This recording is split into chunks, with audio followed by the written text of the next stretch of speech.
Oke guys, selamat datang. Kali ini saya akan sedikit ngebahas eh, mirip seperti pada podcast sebelumnya tentang PHP. Di situ saya mengatakan bahwasanya PHP itu layak kamu pelajarin karena jobnya banyak. Ulang sedikit ya. Kita kemarin sudah memberikan info, saya sudah memberikan info kemarin bahwasanya kalau kamu pelajarin PHP, kamu punya akses ke 1.700 job kemarin ya. Coba lihat. Sorry, 7.000 job. 7.000-an job kalau kamu belajar PHP. Kalau kamu merasa ada dua cara pandang di sini, berarti dia jobnya banyak banget, sehingga kalau kamu mempelajari PHP, kamu akan punya akses apply ke 7.000 job ini.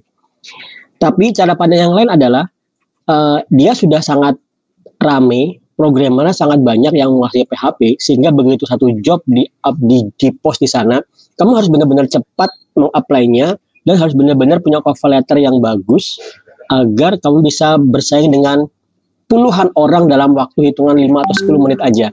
Itu disebut job yang sifatnya red ocean, rame banget. Nah, sekarang yang saya bahas sebaliknya.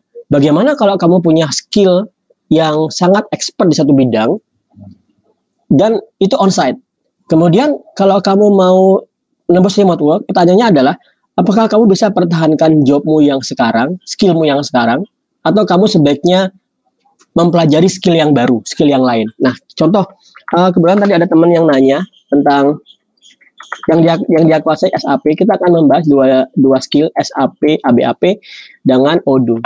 Kita lihat SAP. SAP itu iya, yang dari Jerman, CRM yang dari Jerman, ERP nggak cuma CRM, ERP itu Enterprise Resource Planning, jadi nggak sekadar CRM, Customer Relationship Management, atau CRM, CRM, apa CRM ya? CRM dengan pelanggan, CMS sama CMS juga ada, dan intinya ERP adalah program, pengetahuan saya, SAP itu program yang paling mahal yang saya tahu dalam konteks software yang dipakai oleh consumer, dia mahal banget sampai miliaran. Nah, kalau kamu menguasai SAP, kamu punya akses ke job yang sifatnya apa istilahnya, elit loh ya, jobnya elit banget. Kenapa? Karena yang menguasai nggak banyak. Karena kalau orang menguasai SAP, pasti perusahaan yang menggunakan SAP itu berani bayar SAP, berarti mahal banget. Berarti perusahaannya bonafit katakanlah seperti itu. Jadi bukan UMKM yang pakai SAP, perusahaan-perusahaan besar. Nah, kalau karena perusahaan besar ini itu onsite. Nah, kalau kamu tanya, aku sudah menguasai SAP misalnya, atau Odoo ya. Nah, aku menguasai SAP atau Odoo misalnya. Kalau Odoo itu SAP yang versi murah, versi free. Odoo versi free, bisa dibilang SAP yang versi free. Nah, kalau kita lihat di sini, meskipun kamu menguasai job yang tadi, SAP yang tadi dengan skill yang mendalam, atau menguasai Odoo, kita lihat di sini SAP 220 job. Odoo, nah Odoo ini kok ada error ini ya, nggak berubah. Saya harus merubah di sini, enter di sini.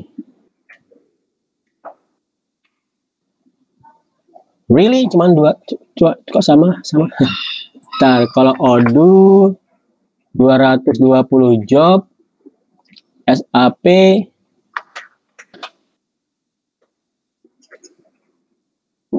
221 job. Mirip. Ya sudah, nggak apa-apa. Berarti kemungkinan orang yang menguasai SAP juga minta Odoo. Mungkinan seperti itu ya, skillnya mirip. Nah, kalau kamu bandingkan dengan PHP, berarti kamu bisa berpikir bahwasanya pekerjaan-pekerjaan tersedia untuk SAP dan Odoo itu jauh lebih sedikit ketimbang pekerjaan-pekerjaan tersedia untuk PHP. Cara pandang juga sama, ada dua cara pandang. Pertama, karena jobnya sedikit, berarti kamu nggak bisa meng-apply seleluasa teman-teman yang menguasai PHP. Ya kan, jelas. Cara pandang yang kedua adalah ini blue ocean, di mana yang menguasai SAP nggak banyak, sehingga yang meng-apply juga nggak banyak, jobnya juga nggak banyak. Tapi masalahnya adalah jobnya juga nggak banyak. Itu berarti supply-nya sedikit. Berarti karena supply-nya sedikit, berarti dia berarti kemungkinan demand-nya juga sedikit. Nah, kalau ini terjadi apa? Nah, kalau ini terjadi, mau tidak mau, kamu harus mempelajari job-job yang demand-nya tinggi di remote work. Jadi nggak selamanya job yang demand-nya tinggi di onsite itu demand-nya tinggi juga di remote work. Itu harus kamu sadari sehingga kamu harus siap jika pada saatnya nanti meskipun kamu sudah expert di satu atau dua bidang secara khusus, SAP atau Odoo misalnya, kamu harus siap-siap mempelajari hal-hal yang sederhana aja. Saya mengatakan sederhana karena SAP atau Odoo dibanding Flask, dibanding Django itu rumit banget loh ya. Kalau kamu belajarin Odoo dan SAP mungkin butuh hitungan bulan karena nggak hanya mempelajari codingnya, tapi kamu harus mempelajari bisnis logiknya dan itu berat banget dan kamu harus lakukan itu di lapangan, maksudnya langsung ke customer yang dia menerapkan Odoo atau SAP di keseharian bisnisnya. Nah, tapi kalau kamu mempelajari Python Django, Python Flask atau PHP Laravel, gitu-gitu aja dan bisa kamu pelajari dalam hitungan hari. Bisa kamu pelajari dalam hitungan hari, cepat. Dalam seminggu aja kamu bisa menghasilkan website atau aplikasi dengan dengan Python Flask atau dengan Python Django. Nah, ini teman-teman, ini perbedaannya yang harus kamu sadari bahwasanya, sekali lagi saya ulangi, skill yang sudah kamu pelajarin di pekerjaan onsite-mu tidak selamanya bisa transferable ke skill yang ada demand-nya tinggi di remote work. Nah, untuk itu kamu harus coba, misalnya seperti ini. Kalau kamu sekarang nih ya sudah menguasai di kantormu menggunakan Ruby on Rails. Nah, itu kamu harus bersyukur banget. Kenapa? Kan di remote work-nya ya adalah, tapi kok nggak sebanyak Python ya? Coba, sorry. Hitungannya 490. Kalau Python hitungannya 5.000 job. Nah, jangan-jangan Python malah sudah red ocean, ya kan? Kemudian kalau kamu lihat Django, langsung aja ke Ruby on Rails, itu kan framework. Kita samakan dengan Django.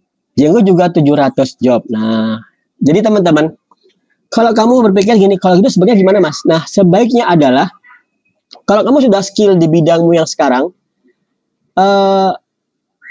dalam perspektif remote worker Indonesia, kalau kamu sudah skill di bidangmu yang sekarang, maka yang harus kamu lakukan adalah kamu langsung mengambil ke tahap yang kedua atau tahap menembus remote work.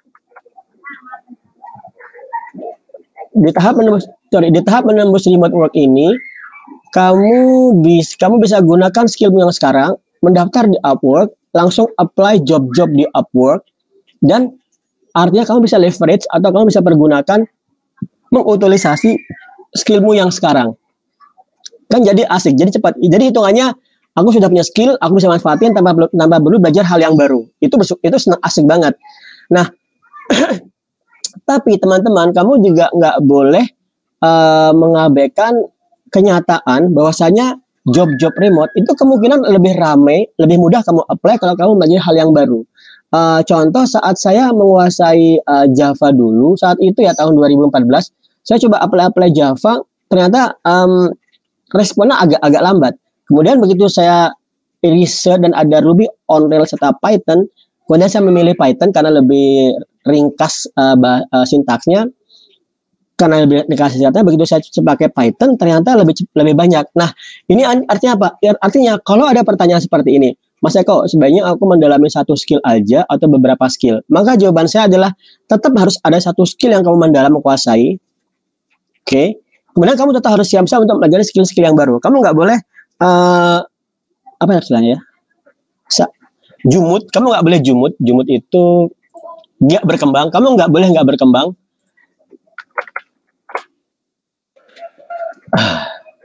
Jumut itu adalah tidak menambah luas wawasanmu. Misalnya kamu sudah bisa misalnya kamu sudah nyaman dengan PHP misalnya Laravel.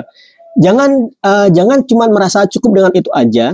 Kenapa? Karena kamu harus bersiap-siap jika suatu saat nanti demand orang yang meminta job dengan Laravel itu turun.